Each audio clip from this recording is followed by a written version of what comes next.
mu-l.mam9.com. نحتنا لكن كل شي استفدنا، ندافع عن الكل واجب على الكل ما لمتنا. هالراب عبارة عن كفتين، الكفة الأولى أنا وقروبي والكفة الأخرى ما تبقى من زبالة على زب المنتصف العقول الخصوتين. ما همتونا حتى لو جمعتوا كل قوتكم وفكرتكم تتحدونا، ما طار طير وارتفع إلا كما طار وقع. استرجل علينا هو في سنة 2006 بدا للرب واستمع، أكون أو لا أكون طبقها ومشى عليها في التاريخ الأقدمون. اعرف مقامكم إن تكون، إحنا الجلادين نكون، لو تكون أنت الريح إحنا العاصفة التي يسبق قدومها السكون. رسوم محيط القلعة حكمناها من سنين، وانت جزء من قوة هيبتنا في شرط انت في جمعة. شوف عيون أعدائي دمعة، وأولهم الكلب المتهيئ صاحب الرقم 7. أسلوبي 100 رقعتي أداريها بفن الهندسة الصوتية. تدور على المشاكل والشهرة طيب صف مع أعدائي طابور، بس هيبوا تراني لبش وعيبك انت وقروبك لو بتوقف قدامنا في الدسات ما لكم نفس. واسأل من قبلك من راسهم مني أنفقش. والله هملة يحط مقامه من مقام قروبي ودوبه من البيضة فقص. ارجع كرر النص وعيد في اخر جملة، اتفل في فتحة قيسك واشحت فوقك مديرك النملة. الخلعة اللي عنتر على غفلة، ابصم له بالغباء والسخافة والتهور. من سنين جالس يغني وما صار في اي تطور، الظاهر اني بتهور وازود الدماء. والله ولسه ما عرفوني هذول البؤساء تبا.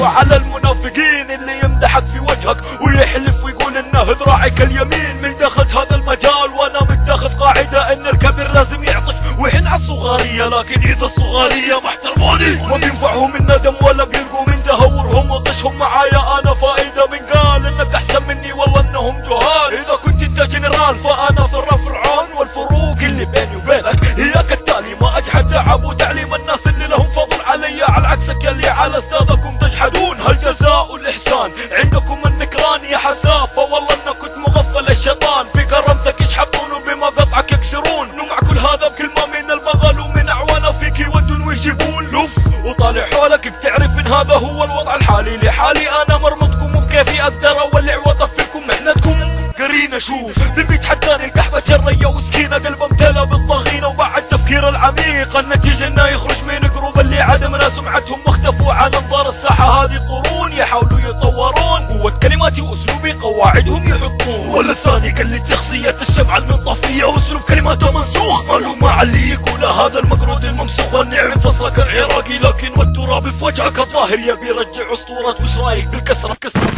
عبادي الملك؟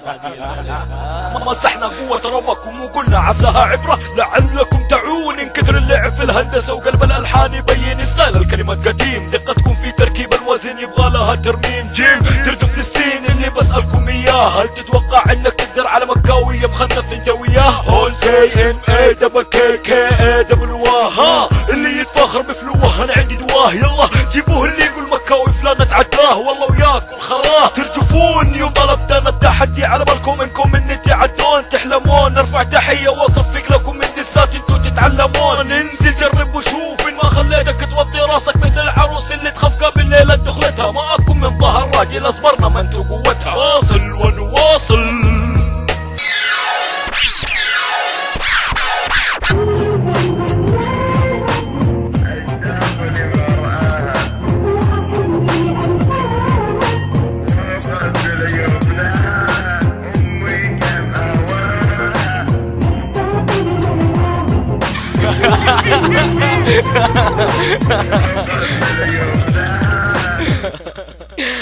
هدي يا حلو لا تطلع من جو المود. مو قايلكم انا النار اللي في ساحة الرب تسود. الرابر مو بكثرة القاعدة الجماهيرية، مو هذا اللي تبغى توصل له يا صاحب الجنسية النيجيرية. اوه قبل ما انتهي جانا حرامكم من كسب. يا اخي التهي ما غلط في هذه الجملة لاجل الشهرة بسهولة تتفكك وحدة كلمتكم.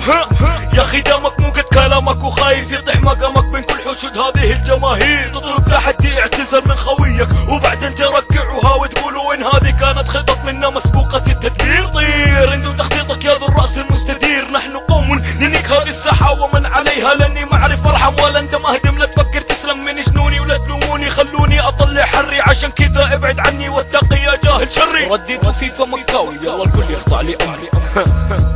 وانت يا رامي والله لا احشرك حديث نار بس كل مكاوي عيال مكة.